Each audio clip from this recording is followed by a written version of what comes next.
you all to the Feet Friday Future Fit Leaders Series, episode 6. Can't believe it that we just started and we are on episode 6. As we are about to start the session, I would really like to request some support from our distinguished audience today.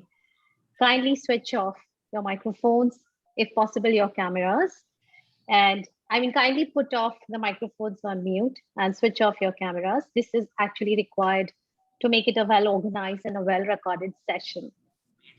For the same, except our guest speaker and the co anchor and myself. Also, we have shared a form in the Google chat, in the chat box, the Google form. I would request most of you who have not filled in and who are first time visitor to the series and participating in the Future Fit Leader series today, request you all to please fill in the form. This is important to us because it makes the series interesting with your valuable feedback and incorporating your suggestions to actually make it even more engaging and rewarding. We shall also be helpful. This information to us will also be helpful to post the relevant information about our upcoming programs. Appreciate your support to make it a success today. With this, I would like to introduce and welcome our guest speaker, Ms. Nimisha Gia, and also would like to welcome my co-host, Mr. Anirudh Singh, who is an HR and business transformation professional with about 25 years of work experience and an integral team member to our Feed Friday series. I would request Anirudh to begin the session with a brief about the Feed Friday series. Over to you, Anirudh. Thank you, Swati. A warm welcome to all the participants and today's guest speaker, Nimisha. In the audience, we have many senior leaders and coaches who have mentored us and continue to mentor us in our ongoing journey. Yeah. Sorry, Thank you Anirudh, for I'm your support. interrupting. Sorry, Anirudh, I'm interrupting, but you need to switch on your camera. Oh, I'm sorry. Is it now? Okay. Yes. Okay. Yeah. Thank you for your support and encouragement. Your presence is highly inspiring and it means a lot to us. Friends, Industry 4.0 is presenting both challenges and also opportunities. Organizations with the right leadership skills take advantage of new trends. Future Fit Leadership Series is a premier online conversation series focused on leadership and its challenges. In the VUCA world, or you call it Tuna world, whatever you like to, we are committed to exploring, understanding, and addressing the corporate community's most challenging issues. Every Friday evening, we invite a thought leader involving CEOs, CHROs, and CXOs across industries and sectors. As the name of the series suggests, the conversation is structured around 3 dimensions: future, fitness, and leadership. We explore and understand how leaders are envisioning the future. What are some of the critical shifts happening and bringing new challenges, disruptions? Another dimensions we are delving into is the fitness, which is again 2 dimensions: personal fitness, which include your physical, mental, emotional, and spiritual. And another dimension is the fitness to deal with emerging future and staying relevant. That required mindset, skills, competencies, and attributes to succeed in ever-changing world. And the last component is about leadership. Leadership is going through a paradigm shift, and we deliberate with our thought leaders the approach as a leader and its impact on creating future-ready organizations. This was the introduction of the series. Now, may I request my co-host, Swati Yadav, who is a global HR professional and have led extremely diverse teams across India and Europe, to take the program forward. Thank you, Swati. Over to you. Thanks, Anirudh. Thanks, Anirudh, for such an interesting and very intriguing introduction of Feed Friday Future Fit Leaders series. This series is hosted by Futurelista in collaboration with the SAY Foundation. I would just like to give a quick intro to Futurelista Consulting Partners, which is a boutique consulting and a management research firm committed to creating future-ready organizations. It provides the entire spectrum of HR services and solutions to the corporates and work together with corporates as transformation partners, empowering talent, transforming businesses, and creating a future ready organization. We are also pleased to announce that our website, www.futurelista.in, is live now. All our past episodes of Feed Friday series are available for viewing and gauging the leadership insights from our esteemed leaders and speakers of Feed Friday.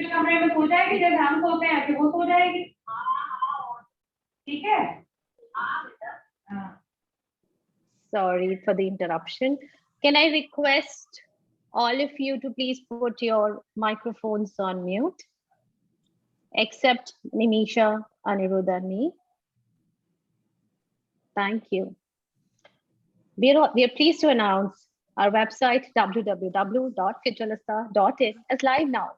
All our past episodes are available for viewing, engaging the leadership insights from our Feed Friday esteemed speakers. Request our audience, our distinguished participants today, and also more who would see us, to visit our website, visit us on our website.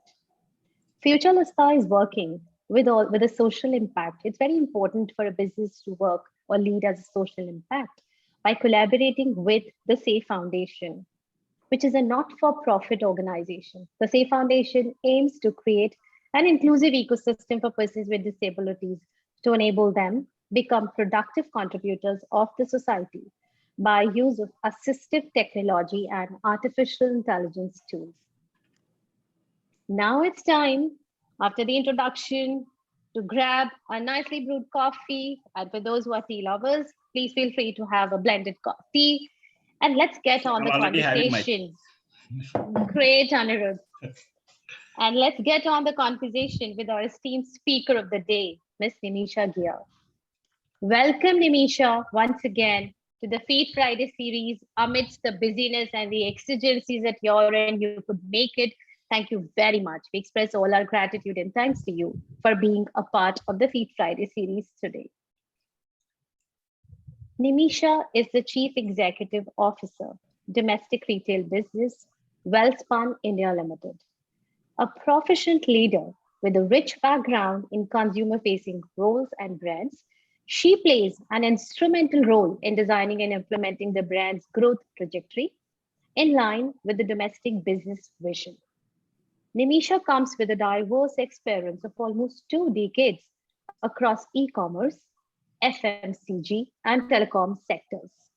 She previously worked with Scootzy, the premium arm of Swiggy, as their Chief Operating Officer, where she was responsible for crafting their go-to-market strategy. She has also been associated with behemoths like Amazon, Bacardi, Mondelez India, Kraft Foods, HUL, as well as PepsiCo. You can actually name and relate Nimisha with all the top brands. Through the course of her extensive career, Nimisha has resided in several countries, including India, Indonesia, and Malaysia. Nimisha holds a Master's of Business Administration and Sales and Marketing degree from the Nasi Monji Institute of Management Studies, as well a Bachelor's in Pharma. Welcome you once again, Nimisha, for your insightful session today. Thank you, Swati. Thank you for your kind introduction, Swati. Really, my pleasure and privilege to be here. It's our pleasure equally. I would request Anirudh to begin the conversation with Nimisha. Over to you, Anirudh. Thank you, Swati, and welcome, Nimisha. Nimisha. Thank you, Nimisha. Thank you, Nimisha. Thank you, Swati, and welcome, Nimisha. So as we start the conversation, we have been talking about the future and the disruptive forces. And we have tried to understand from all the thought leaders who have joined us during the last 6 series.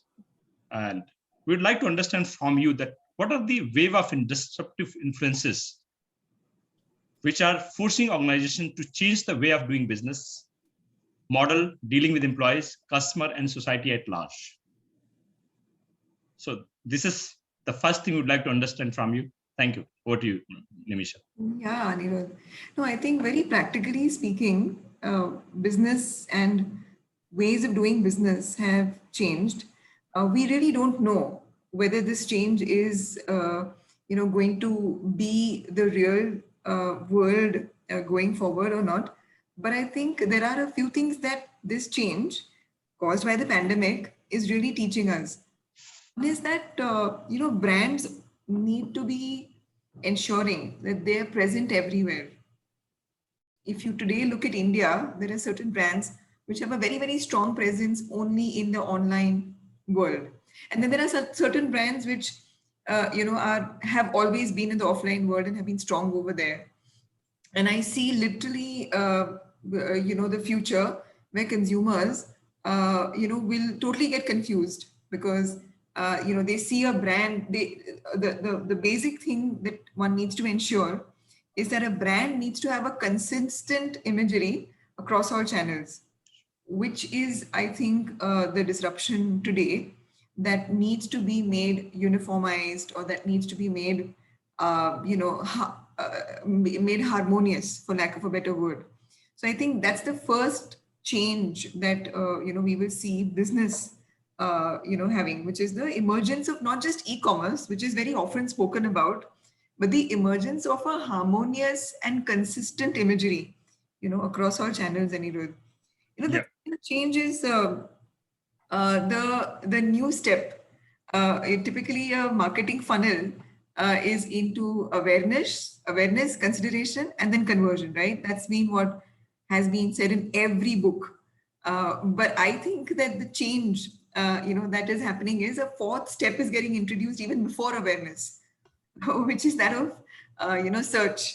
We tend to, or rather, with awareness, which is coming, that we typically search on our phones for anything new that we become aware of. So somewhere around awareness, there is a fourth step which is getting added on even before consideration. So you definitely, again, will need to be consistently present with your brand image everywhere. These are the two things. I think on the personal side, which is what we are all over here, to talk about, is the paradigm shift in leadership. Because one needs to connect. Sometimes one joins, organizations or a new function completely digitally. So leadership hence plays a very important role in getting that colleague or that set of colleagues, and getting the most out of the new joinees or in the function or the organization, as the case may be. Also, I think the change in the ways of working. So, I really hope, talk about how is it that meetings have changed? How is it that, the way we work has changed and our balance has changed? So these are some of the things that have changed, I think, which, some of us or all of us have already witnessed. Anirudh. Yeah, thank you, Nimisha. I think what you said, that presence of the brands will be global now. It's not that it is limited to one geography or to particular segment customer. There will be multiple choices. The customer is confused. Yeah. And also the way we used to work, which was a physical, now it is connected digitally. Even the onboarding and joining is happening through the Zooms, and the digitally on people are joining. So yeah, of course, it's a hyper digitally connected world. Yeah, absolutely. So one other thing you talk about is that there is a complete shift in paradigm shift in the leadership itself. Yes. The way we have been seeing the leadership and the way the concept is emerging now going forward. Till recent past, the leadership was a very heroic, individualistic concept. The leader was the source of power, wisdom, and the direction. Is there role shift, expectation shifts, leadership being an individual hero to an empowered team now we have? What are your views in the shift of human capital to human resources to unlimited potential that people have?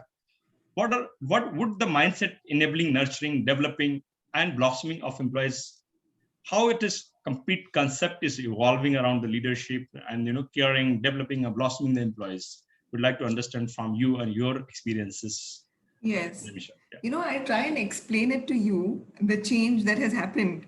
I try and explain it to you by giving you two examples. And I think that should be really it. I joined my first organization and my first job was in Bhopal. and I joined in an organization called Bharti Telenet. And my first day of joining, I still very vividly remember. In fact, my first few days, I very vividly remember. The first person whom I met was, of course, the HR team. I did my joining formalities, and then my induction started. And the first part of my induction was to meet the CEO. I still remember meeting the CEO very vividly. I waited for him in his room for about 10-15 minutes. He was occupied somewhere. And then he came in. He sat in his office and then he asked me my name. He asked me how long has it been since I joined. And, after the basic, introductory questions were over, he says, so all the best, do well. And I'm sure that, all the best, do well. And we really hope that you're able to learn. And that was it. It was just after the introductory fineries, it was just a 5-minute do well wish. Versus this time when I was addressing the trainees who have just joined, I want to tell you about the change that we're talking about or referring to. Not sure if I would call it power or non-power, but when before this batch of trainees was joining, there were 3 trainees who were joining us this year for our WGBL team, and they called me 15 days before they were joining to say that this is who we are. We'd like to have an introductory call with you even before we join. So that we can take inputs from you of the project that we are doing and present to you what our ideas are. And pretty much, they followed up with me. And one bright Saturday morning, I actually went through the ideas that they had on their project, Anirudh. I gave them my inputs. We had a great conversation around how what my vision was about that particular subject. And they were taking really interesting subjects. And then I have a weekly connect, with them. Every Saturday, I have to meet these 3 people. And as and when their project, as and when they're traveling different functions, I'm interacting with them. It's just so different, right? Versus my own experience as a management trainee, and now the experience of these management trainees. And they literally are going to make a diary out of all our interactions, some snippets, of our meetings, and they'll share it within their group, their college group. Because they found some of snippets of what I said really interesting, our discussions really interesting. So they're going to literally post it on their private pages of college. So that's the difference. It's becoming more conversational, it's becoming more interactive, it's becoming more engaging. Leadership, if and this is, I think, what it will evolve into. A more approachable, a more discussion, a more discussion-oriented influence rather than influence because of position. We'll have to earn our trust and earn our positions as we go forward. Yeah. And I think one of the things is because earlier there was limited availability of the knowledge, experience, the information. Now there's overflow of the information. Everybody is aware of this. New generation people are very much aware of what's happening about the organization. They're completely connected, so they can gather the information, present to you. That was not available probably when we started our career. So that is also one shift happening. And what you rightly said is that it is not by the virtue of your positions or your age or experience, but it is virtue of the conversation and adding value to things. That's how you will lead the future. So it's complete focus on the value creation together, rather than leading and being a superhero. That's absolutely correct. So you have completely reflected your journey from being a management trainee to become the CEO, and you could relate your experience when you started. That only one thing was that we hope you could learn better. Now, one thing was coming into my mind, that what are some of the early career lessons you learned at work, and how have they shaped you who you are today? Okay. And I think I'd like to split that question into early career you know, and early correlations. current, yeah. So the early decade, and I just split it up. Yeah. You know, in the early stages, my career was all about taking up many, you know, new assignments. Really, you know, being very ambitious, taking up big goals for myself. You know, learning how to be more self-aware of what I bring to the table, what I could bring to the table. You see, you know, it was about being aggressive, about high targets and high goals. And also it was about seeking guidance, learning as many functional skills as possible. So, you know, I learned channel management, I learned customer marketing, I learned trade marketing, I learned key account management. So all of that, yeah, pretty much all of that in my first year. I also learned network management. So, you know, one of my, in telecom, one of my jobs was to create the entire telephone network of Haryana. Yeah, which I did, the landline telecom network. So, you know, a first for me, which was, it was, you know, market research and then making physical maps, because really tech was not that forward, you know, over there. The first 10 years were about this from a behavior point of view and a functional point of view. Some of the lessons that I learned is that take up, you know, taking up as many new things as possible. Don't be fearful about failure, you know, and ensure that you always have a very ambitious goal and try to, you know, learn from it. I think these are some of my, you know, early career lessons. And don't fear from getting feedback. Proactively reach out to people and, you know, get feedback. I think on the feedback part, I did a little less of that in my first 10 years. So if I had to do, you know, something back again, that this is what I would, you know, say, that, you know, to always take up and proactively ask not just my manager, but even other leaders for feedback proactively, and then work on them, you know, rather than taking it personally, because the feedback is about the work, not the person.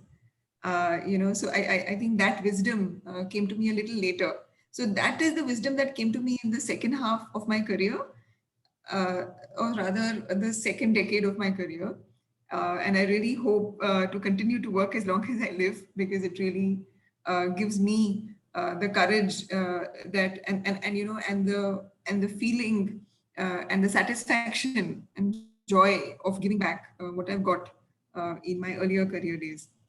So, you know, my lessons in the current or the last decade so far till now have been more on leadership. So what is it that I can do to create aggression in my team? How is it that I can create, you know, ambition in my team and its extended team and the team forward?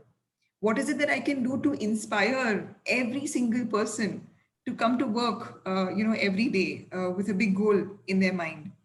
How is it that I can create a fearless culture of of creating diversity, not just in gender, but in opinion as well? These have been, you know, some of my learnings in the leadership roles that I've done, you know, in the last decade. And one of the things that I really, you know, have seen and learned and also tried to, you know, try to imbibe, you know, and embody over a period of time is not to be in a hurry to get to the solution, but to get the team to create a solution and to create that environment which helps them create the solution, because then there'll be more ownership on that solution or on the forward path, which will be more, you know, long term, which will be more long term, and it will have greater benefit. So yeah, some of these are my learnings. I hope I'm answering your question. Yeah, I think Nimisha, you know, it is complete leadership guide to what you have spoken. Started from the very early start of your career, that your focus was completely on learning the different functional aspects, so diverse functional experiences, then moving on to the looking at having high ambitions, going for new things, not being afraid of failure. I mean, then being a leader, how you're enabling people to own create their own solution rather being in a hurry to give them solutions. How to inspire them, rather, putting people into the fire, putting fire inside the people. So they are inspired and coming every day to the workplace.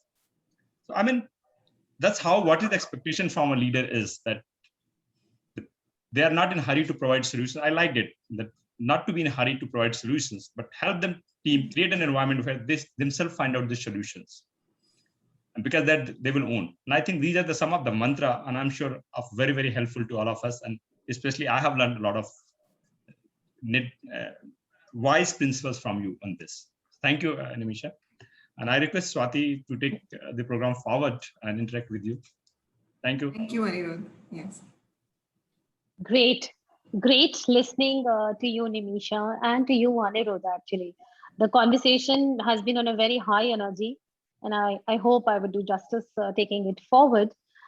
While I was, envisioning your own journey, Nimisha, the decades that you very nicely explained from start to who you are. I mean, one thing that commonly flows to my understanding is that you have been a leader who nurtures, who believes that people are complete resource and or a complete whole human being, and they are capable and competent to fend for options, alternatives, or solutions.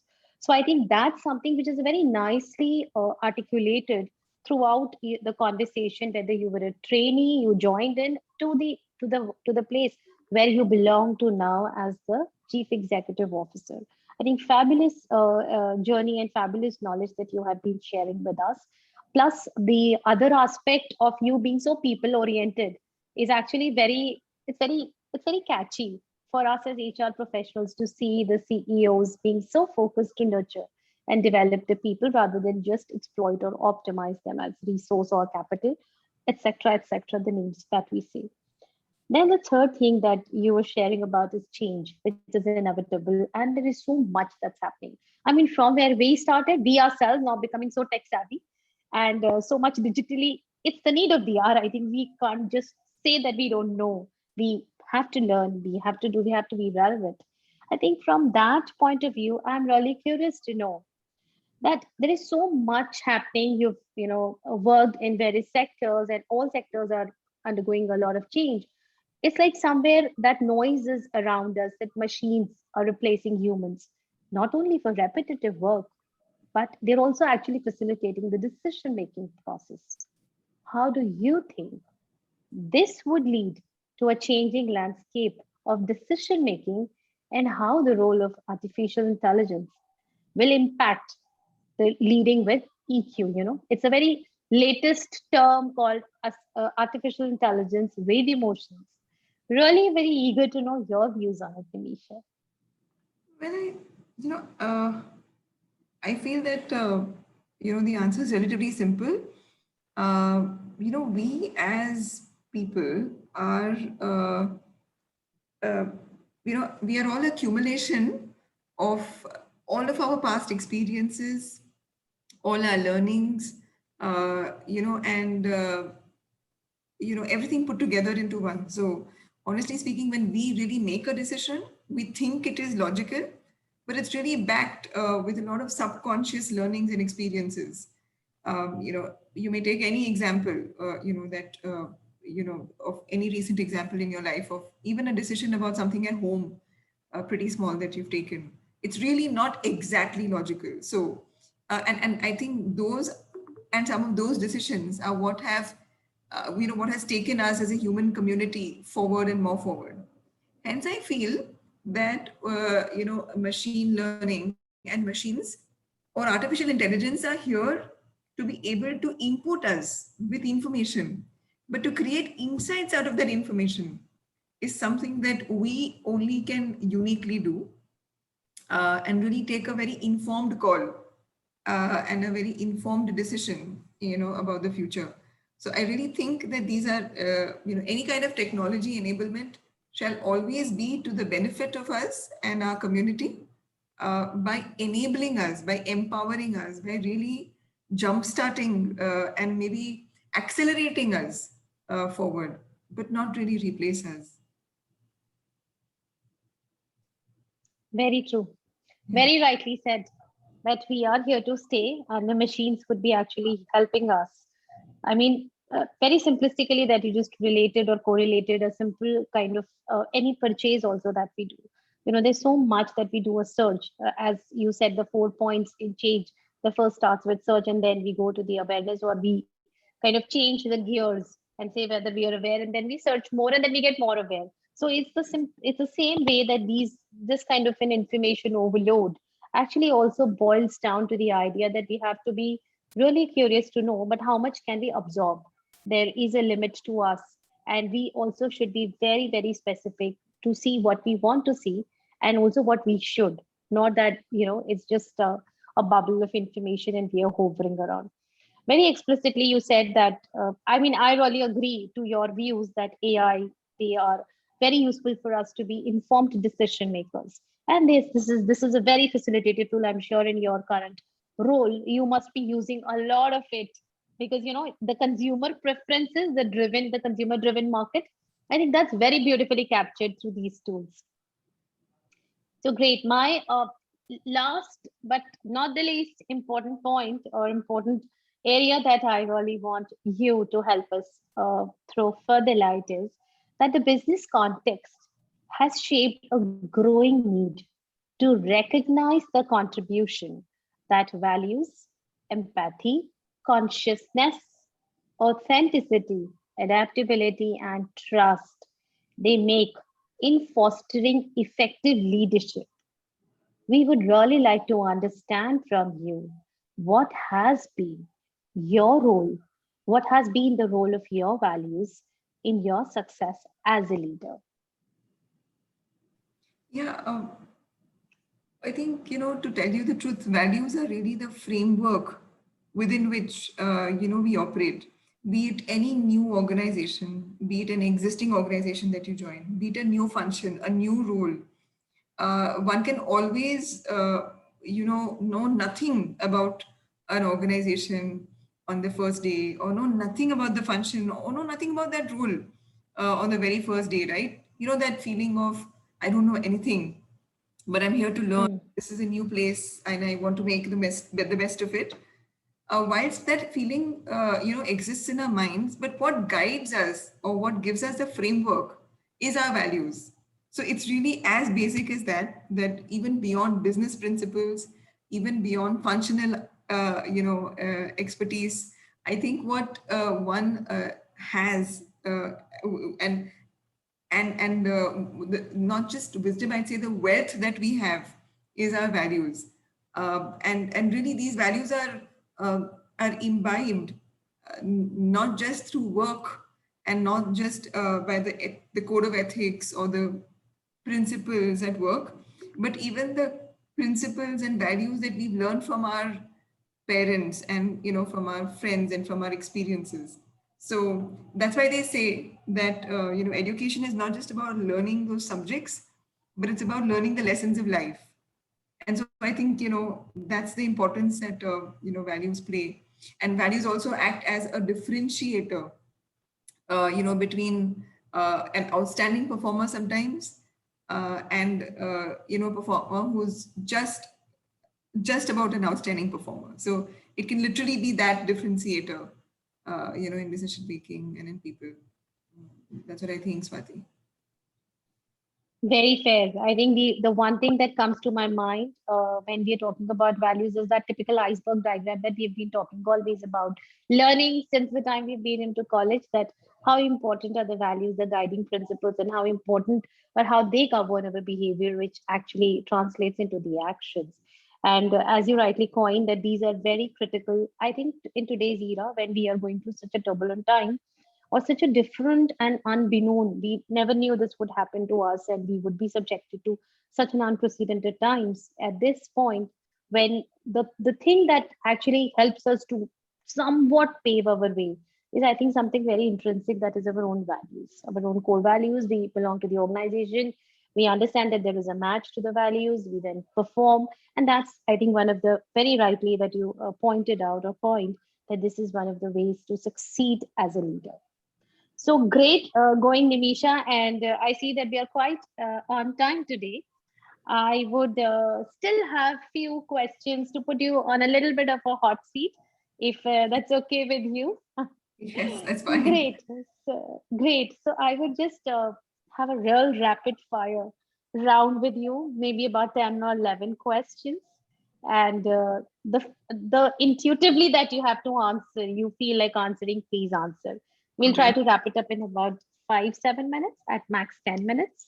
right. And then I have a set of questions from the audience. So there's a lot of questions that the audience really want the speaker to answer. Yes, so ready? All set? Right. Great, great.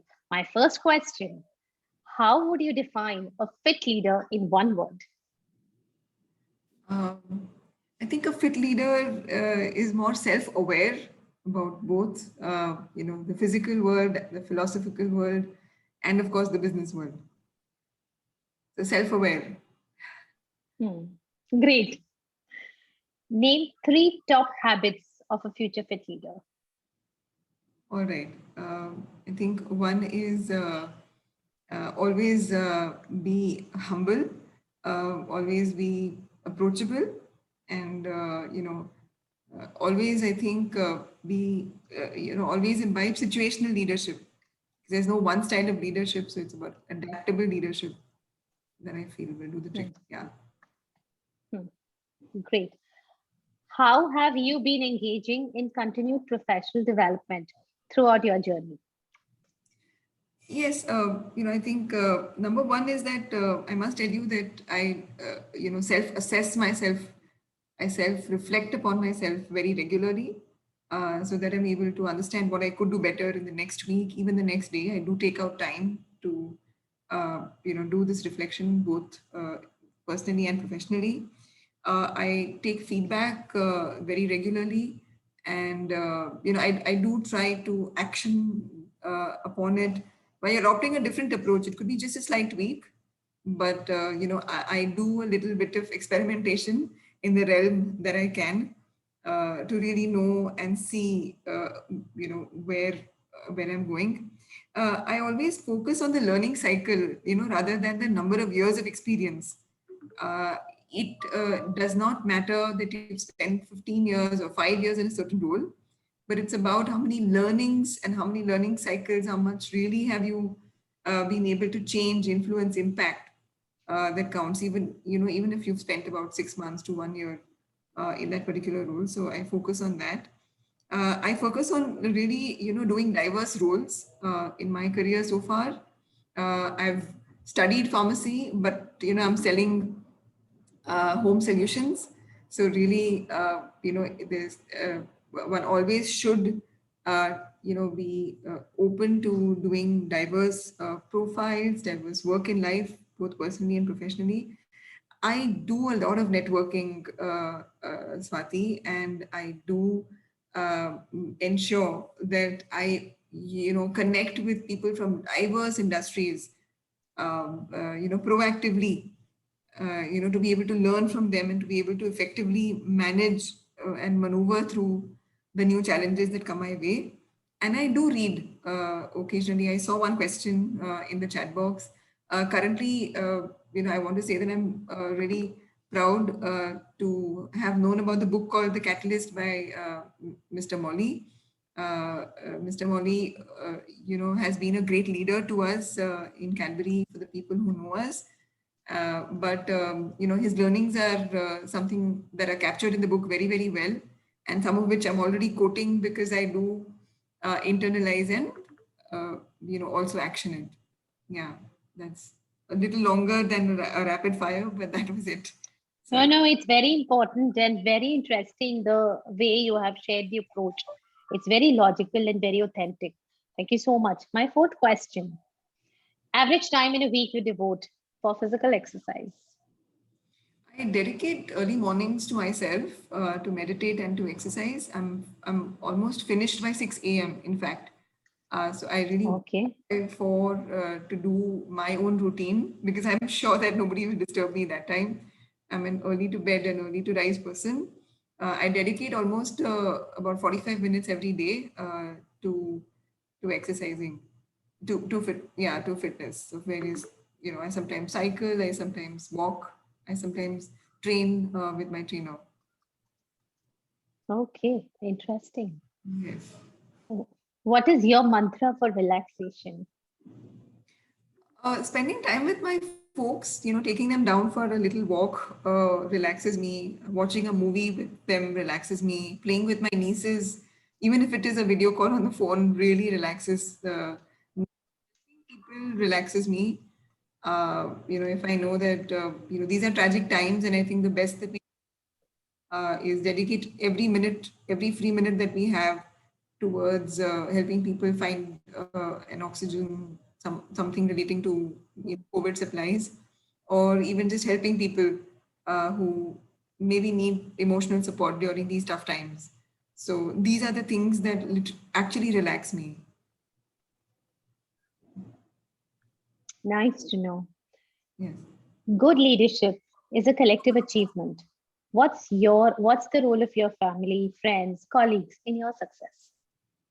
Well, they've just, over a period of time, been very strong critiques about me.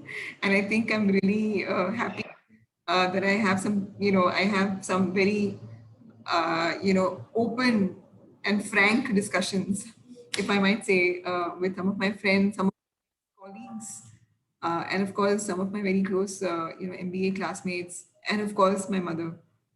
She's she's of course a great mix of inspiration, but she does correct me many times, and so I'm happy that I've been able to reach so far today with all of their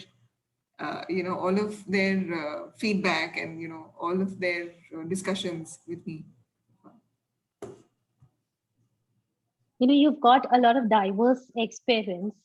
And my seventh question in rapid fire is, you can take a little longer also to share because very interesting that you've been, sharing your perspectives and about who you have been and who you are.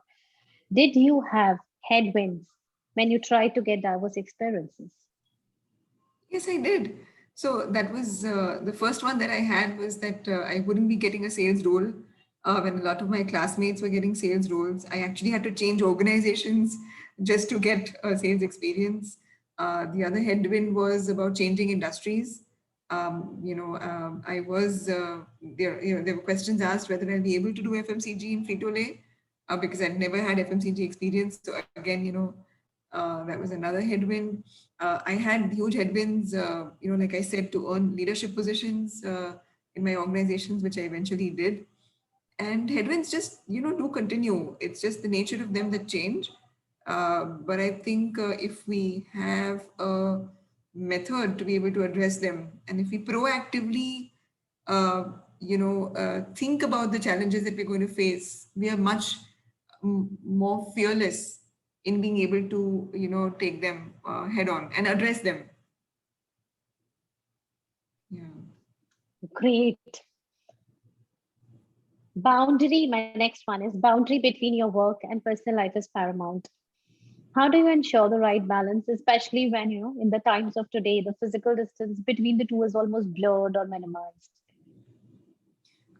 Yeah, it is difficult. It is difficult initially. I wouldn't say, I'm a superwoman in, ensuring that, there, but, this is being told, this is a very off-task question, but I'd like to say that, work-life balance was an eternal issue. It's just become much more, spoken about now that work is carried home fully. But, to answer the question, I do try to maintain a boundary in terms of meetings.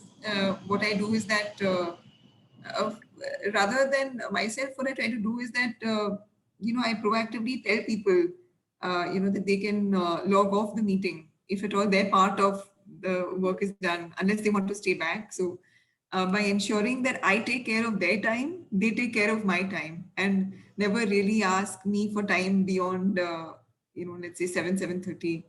Or if they want to catch me, then it's an unsaid thing that they will hear me making dinner, which is really disturbing. So anyway. Truly, truly, truly, I think this is actually a situation with all of us, frankly. I think more important now that we are amidst pandemic, and when will it be over? My next question is somewhere related to the mental health issues and the concerns that people are having. I would really request you, one way you suggest would be vital in making people feel safe to open up conversation on mental health and well-being. The first state is just being true to yourself, and if you're feeling a certain way, which is making you more fearful, which is making you not really wake up looking forward to the day of any sort, or you're having any kind of issue with anything, the first thing is to be able to recognize it and not hide it. I think that's the very first step. Then after you recognize it, the rest of it, which is to take action on it, etc., come later. But a lot of people are not true to themselves that they're facing that issue.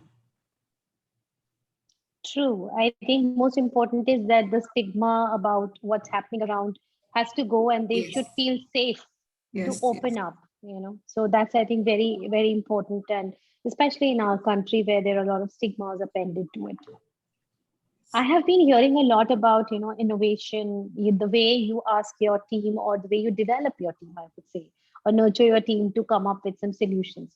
So give us some tips on the creativity and innovation that is important, that you think is important for all of us to know. And this flow of creativity and innovation continues in organizations. A lot of organizations do a very good job of it. They organize ideathons, which is to say that they give a business problem that organization is trying to solve. Let's say on sustainability, let's say on product innovation, and then they open that question to the entire organization to say anyone can answer it, and come back to that. Some people really do it extremely well by ensuring that every response is recorded, that they encourage responses, and then they recognize responses, and also involve, everybody in the solving of a problem. I think ultimately that is what leads to innovation, when you involve every single person and not just restrict the decision making or even the discussions about innovation to the smaller top brass people. I think it's everybody. Great. My last question in rapid fire. And you've Yes. been very, very good sharing your responses to this, I must admit.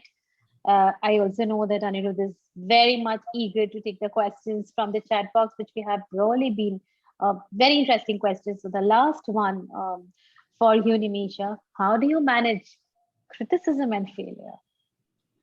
Right. So the first thing that people misunderstand criticism for is to say that this is for the person. They take it personally. Actually, criticism at work is about your work. So really, if you look at it from a distance and say that, hey, this is about my work, there's nothing personal against me, but it's about my work, and so let me note it down and use it as an opportunity, rather than the way it sounds to all of us. It's just acquired a bad connotation because we've given criticism as a word that bad connotation. But actually, in life, most of our learnings and our step ups have happened, after critique. So at least that's how it's been for me. And so hence, I'd like to say that the first thing is not to take it personally. It's about the work, not about you. Fantastic. I think that's really important. Yeah. And I'm not going to take much time. Nimisha, thank you very much for being with us on the rapid fire, a little bit on a hard seat. Very nicely that you've taken us through your personal journey and the information that was required. Over to you, Anirudh, for the question and answer session. Nimisha, thank you. There was a real rapid fire, and I see a lot of questions and your reflections, and I must say that you're a very reflective leader.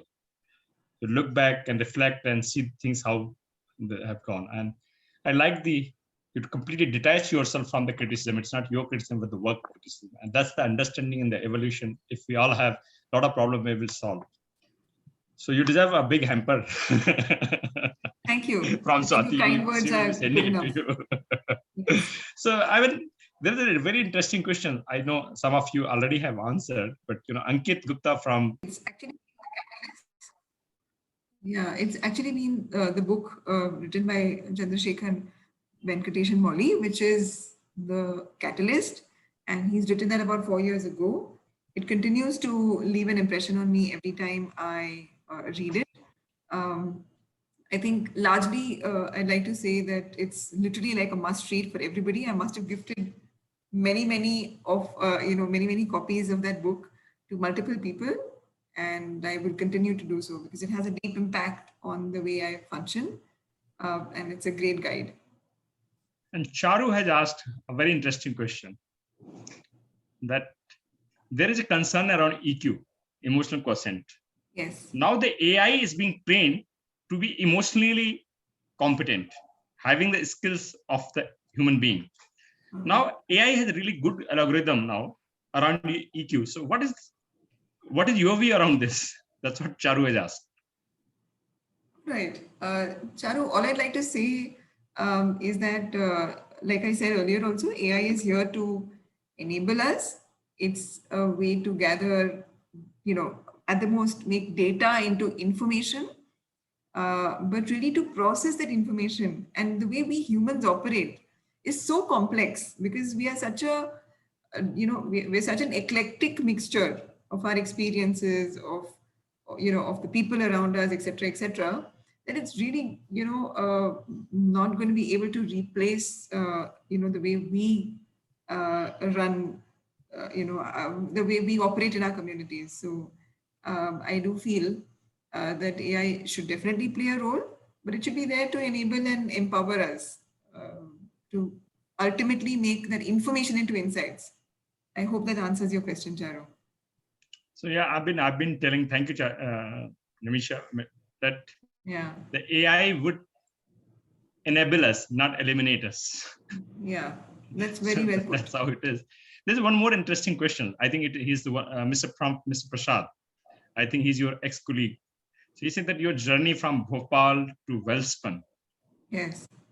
And then I think he has worked with your Mondelez. Your Bhopal to Welspun journey, and that Yes. how you have been able to balance your personal life, professional life, and which is the one thing you'd like to share with our audience today, which they can learn, adopt, and implement in their own lives.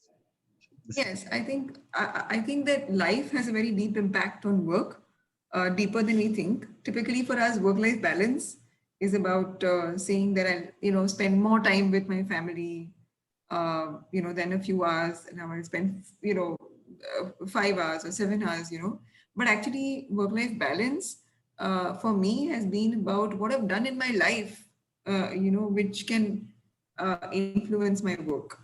So it's not that work has dominated, me, Prasad.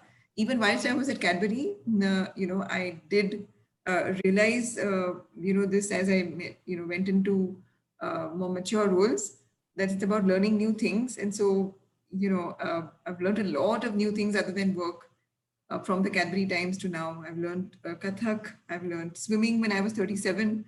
I've learned driving when I was 39. And I'm learning knitting, right now as we speak. So, I think that's what I do to balance both. So what a continuous journey of learning. Keep Yes. learning, and you remain, relevant, Yes. learning and relearning. That's what is the way of life is. Yes. And I think this is one of the most important attributes of a great leaders, that they have to keep learning all the time. It can never stop. So over to you, Swati, and thank you very much, Nimisha. It has been a pleasure speaking with you. I enjoyed every bit of your sharing insights. It was wonderful, and I like to thank all the audience for their patience hearing and giving us an opportunity to present this series on Friday after Friday. Thank you very much for coming back again and again. Thank you. Over to you, Swati. Thank you, Anirudh. I would echo what Anirudh has said. The learning curve that you have shared, it's a holistic learning who you are holistically. It's not just I'm just going to read to work, but I think holistically, coming back to knitting, I remember my days at school when I was asked to learn in SUPW. So, coming back to those decades old things and then picking it up is hats off to you, Nimisha. As a co-woman professional, I really feel inspired by your journey, by the way you have taken us through from the personal bits to the leadership roles that you have created. And I'm sure everywhere that you have moved, that personal space has been there. That is why we see your ex-colleagues asking or coming forward to know more and share also their experience and their journey with you. So thank you once again, Nimisha, to make it happen amidst the situation that you were kind of trapped in or you had to get in. So once again, we warmly appreciate your support to be a part of the Feed Friday Leadership Series. And thanks, Anirudh, for being my co-host, a wonderful co-host. I enjoyed But it. there is one more question. I'm sorry, because we've left out. Sure, go ahead. Here's Go one, ahead. Mr. Chaurasia, Sunil Chaurasia. He has asked one question, which I like really the question that you have always been a genuine and caring in your approach towards people. Personally believe this is the need of an hour at any levels in professional life. How do you manage to sustain such a behavior at the level you are? Okay, I have myself a lot of experiences to share, which Sunil has taught me. We worked for a really long period, and I'm really happy to know him. All I'd like to say is that when you have the drive towards doing something, you really find the time to do it.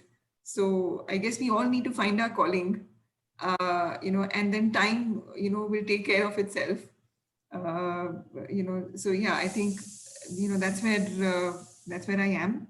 I really feel that we need to operate over a larger community and try to do whatever we can in our control, so that this collective grief that we have on the pandemic really gets us together as a very strongly knit community of the future. And that's the example that then we can present to our children. So I keep thinking about what is it that our children will think about us in the future, and how we face the pandemic, and what stories we tell them. And that's what guides me every day. I hope I've answered your question, Sunil. Thank you, Nimisha. Over to you, Swati. Yeah, I would just like to thank everyone and look forward to see you the next Friday. And Nimisha, here too. You have been there with us in the previous week also as one of our eminent leaders and distinguished audience. We really look forward to all of you here who have been first-time visitors and those of you who have been our well-wishers and been there for our encouraging and support to present the Speak Friday Future Fit Leaders series. And don't forget to visit us on our website, which is live. We look forward to your feedback, your suggestions to make it better and better each day. Thank you very much. Wish you a very good weekend. Stay safe, stay healthy. Thank you. Thank you, everyone. Thank you. Thank you. Bye. Thank you. Bye-bye.